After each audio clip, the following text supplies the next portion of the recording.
Agora, como superar no Piauí, no Nordeste, já mudou um pouco, né, nesses anos mais recentes, mas como superar essa história do coitadinho, né?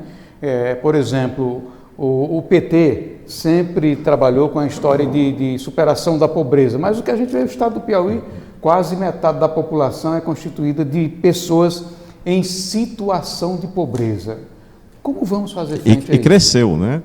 E cresceu. Então, esse é um aspecto, Erivan.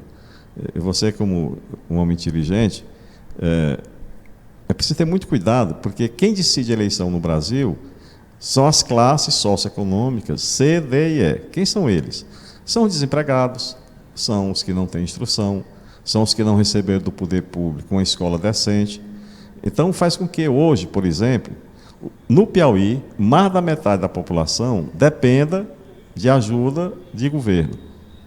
Seja lá do Bolsa Família, seja essa agora, Incentivo Auxílio Brasil, que, por mais que se ache pouco, R$400 por mês, mas quem não tem nada, 400 faz a diferença.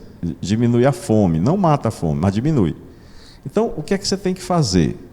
Você tem que ir pelo caminho da educação. Seja a educação formal na escola, seja na educação de alternativas de vida. Bem aqui perto, aqui em Oeiras, nós temos um grande exemplo do Samuel, com a esposa e 2 filhos, que fabricam lá os seus equipamentos para a industrialização do mel de abelha. O que é que o Samuel ensina? E ele faz lá e faz aqui em Picos. Não existe no mercado equipamento pronto para fazer, mas com a inteligência ele fez isso. Ele trabalha há 28 anos com isso. Ele é o maior exportador de mel do mundo. É bem aqui de Oeiras. O maior exportador de mel do mundo.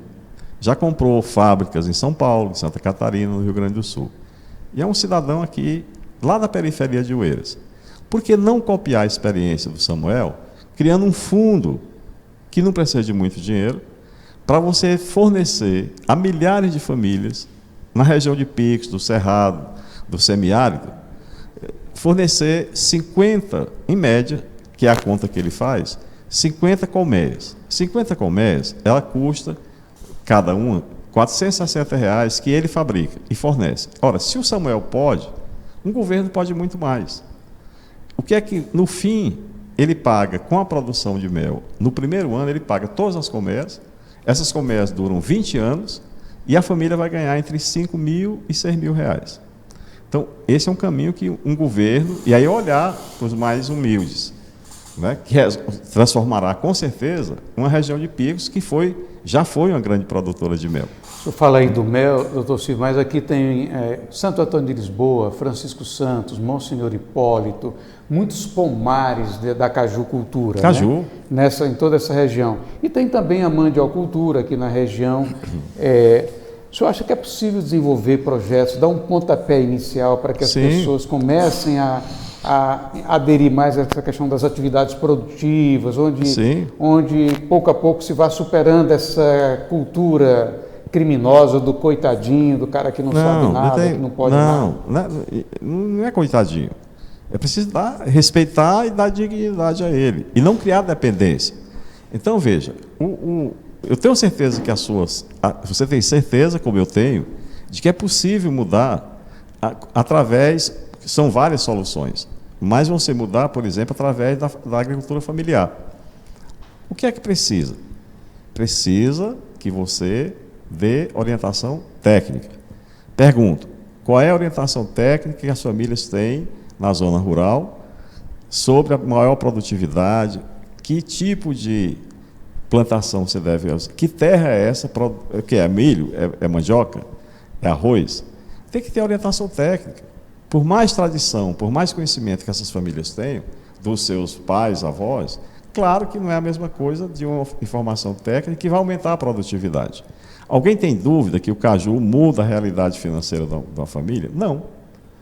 Quer dizer, o caju, para poder ele sobreviver, ele precisa de chuvas, cerca de 400 milímetros de chuva. É muito pouca chuva.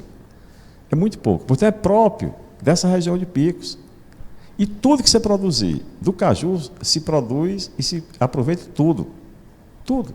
Até aquele óleo da castanha, que não é castanha, ali vamos dizer, é o fruto. Né?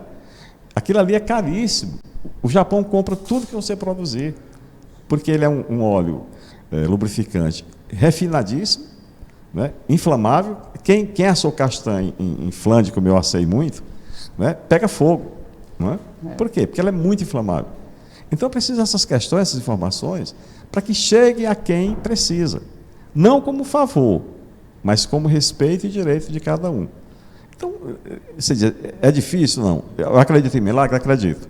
Mas não precisa de milagre. Precisa só de fazer o que tem que ser feito.